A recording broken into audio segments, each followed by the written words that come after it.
Ауылдық мектептің сипарлық бейнесі.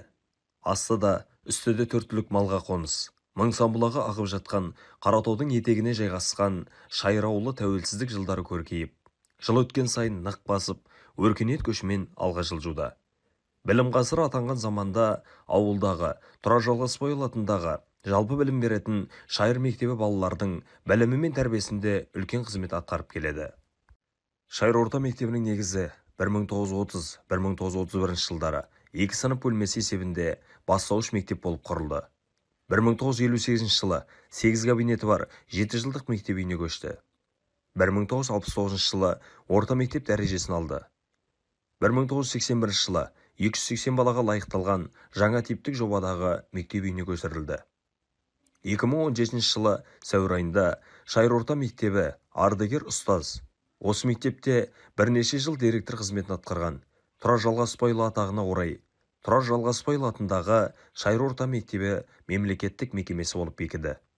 1 қыркүйек күні Тұрар Жалғасбайұлы ескерткішінің ашылу салтанаты болып, ұрпақтарының ас беру салтанатына ұласты. Тарихы өткен ғасырдың 30 жылдарынан бастау алған оқу орнын бірнеше мыңдаған түлектер бітіріп, қазір еліміздің түкпір-түкпірінде еңбек етуде. Мектептің негізгі өнімі білімді оқушылар. Мектепте білім алып, елімізге танымал болған атақты спортшы Әмин Тұяқов, ғылым кандидаттары Балта Өтетілеу, Молдақасым Өтебаев, Әлия Жеткізгенова және де өнер саңлақтары Қыдырбай Тұрмағанбетұлы, Талғат Атшыбаев, Ерекен Қорабаев, Бірғали Байекеев секілді түлектерді Алтын ұя мектебі мақтан тұтады. Қазіргі шәкірттер аға-апаларының жарқын жолдарын лайықты жалғастырып келеді. Мектептің басты мақсаты қазіргі заман талабына сай жан-жақты дамыған, білімді, тәрбиелі тұлға қалыптастыру. Мұғалім зор тұлға, ол күннің құдіретті сәулесі сияқты деген екен атақты педагог Сухомлинский. Әрбір адамның өмір жолына сәуле шашқан мектеп мұғалімдері шәкірт тәрбиесінде елеулі істер атқаруда. Мектеп ұжымы өткен оқу жылын 54 ұстаз,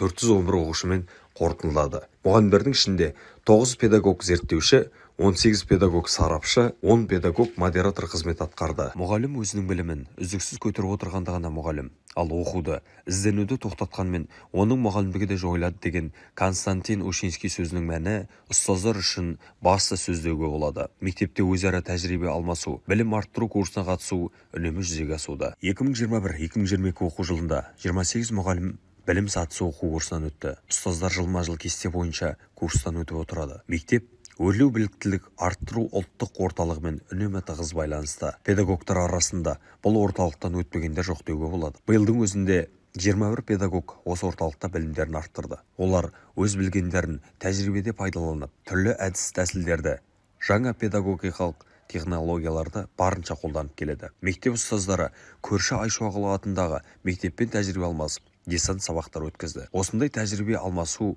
курстарға қатысу мұғалімдері жаңа бағытқа жетелеуде. Мұғалімдердің көпшілігі актіні пайдаланып, оқушылардың қызығушылығын арттырып отырады. Өткен оқу жылы қорытындысы бойынша білім сапасы 54% болса, үлгерім сапасы 100% болды. 9 сыныпта 26 оқушы бітіріп, оның біреуі үздік аттестатпен аяқтады. Өткен оқу жылында мектеп бітірген 13 оқушы ұбт-ға қатысып, жақсы нәтиже көрсетті. 50-ден төмен балл алған оқушы болған жоқ. Бір түлек алтын белгі иегері атанды. 8 түлек мемлекеттік грантты иеленді. Жалпы ұбт бойынша орта балл 74,5 болды. Өткен оқу жылымен салыстырғанда орта балл біршама артты. Мектепте барлығы 21 үйірме жұмыс істеді. Оларда 264 оқушы қамтылған.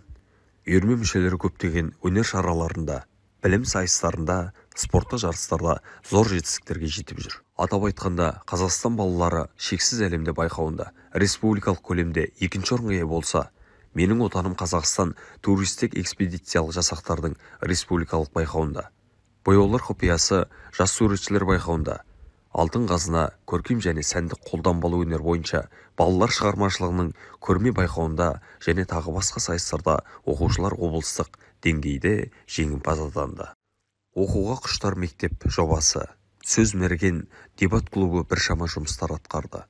Мектеп оқушылары, кітап оқушылар, мәнерлі оқу байқауларында, пікірсайыс турнирлерінде жақсы жетістіктерге қол жеткізді. Спорт ел намысы және денсаулық кепілдеп, бекерден бекер айтпаған. Мектеп оқушылардың көпшілігі спортты жанына серік еткен. 2017 жылы белгілі кәсіпкер Самат Мұсабаев мектеп жанынан спорттық ғимарат салып, ауыл жастарына арнап тарту етті. Сондай-ақ мектеп түлектерінің оқушыларға салып берген спорт алаңы да көпшілікке қуаныш сыйлады. Бұлар спортсүйер жастардың сүйікті орнына айналып, бүгінгі таңда спорттық үйірмелер орталығы болды. Мектепте волейбол, бокс, баскетбол, жеңіл атлетика, шахмат, тоғызқұмалақ, кір тасын көтеру секілді спорт біршама дамып, оқушылардың дайындалуына жағдай жасалынып келеді. Мектептің волейболшылары, былғары қолғап шеберлері облыстық деңгейлерде жоғары жетістіктерге жетіп жүр. Бала тәрбиесі басты байлығың демекші, тәрбие саласындағы басты бағыттардың бірі ұлттық құндылықтарды насихаттау болып табылады. Жас бүлдіршіндерге халқымыздың ғасырлардан келе жатқан салт-дәстүрлерін, әдет-ғұрыптарын, тұрмыста пайдаланған заттарын үйретіп, оның кейінгі ұрпаққа насихаттау тәрбиелік шараларда үнемі жүзеге асырылып отырады. Мектепте 16 оқу бөлмесі бар. Жаңа заманға сәйкес физика, информатика, биология кабинеттері оқушыларға қызмет атқарып келеді. Компьютер бөлмесі 13 компьютер және де интерактивті тақтамен жабдықталған. Мұғалімдер білім ланд, дарын KZ секілді платформаларға кіріп, өз сабақтарының сапасын үнемі арттырып отырады. Өткен жылы ашылған мектеп мұражайы түрлі жәдігерлермен толықтырылуда.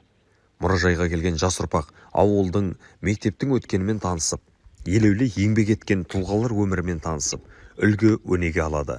Ұрпақтар сабақтастығы жалғасады. Елеулі есімдерді еске сақтап, кабинеттер де ашылуда.